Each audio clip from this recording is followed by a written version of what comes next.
Bonjour. À l'approche du second bulletin et à l'amorce de l'étape finale, je me permets cette nouvelle vidéo.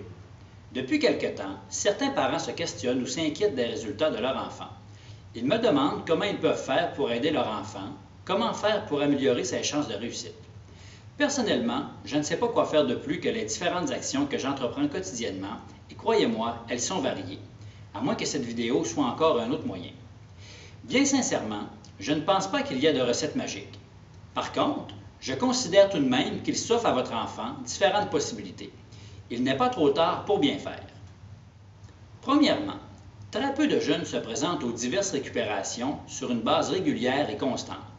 Il faut plus que 2 ou 3 présences pour observer des changements significatifs au niveau de la compréhension des divers concepts mathématiques. Pour certains, les lacunes sont majeures et leur origine est lointaine. Je propose donc une présence systématique aux récupérations, et ce, pour le reste de l'année. Chaque enfant devrait en profiter pour poser des questions de toutes sortes. Il pourra obtenir des explications différentes ou verbaliser différemment que celles obtenues à ce jour.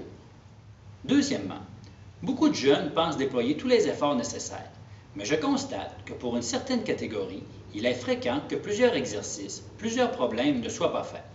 L'acquisition des concepts, des connaissances, une bonne utilisation passe par la réalisation de tous les problèmes. En conséquence, je propose que tous les exercices demandés soient réalisés en totalité selon les spécifications exigées et que tous les concepts qui s'y rattachent soient maîtrisés. Pour vous assurer de ceci, consultez le plan de cours que possède chaque élève. Tous les problèmes demandés y sont indiqués.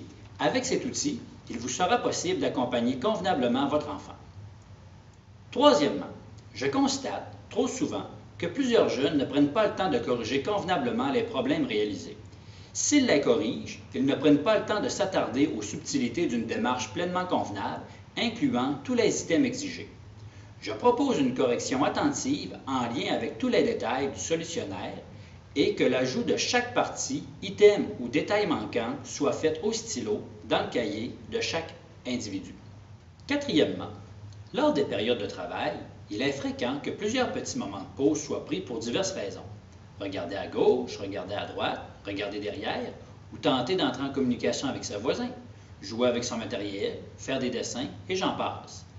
Peu importe la justification de ces pauses, c'est du temps de travail précieux qui n'est pas utilisé et de surcroît perdu.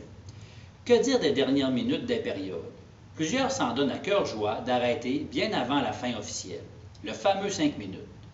Je propose d'utiliser pleinement le temps de travail en classe dont dispose chaque enfant. Chaque minute compte et doit être pleinement maximisée pour une meilleure compréhension.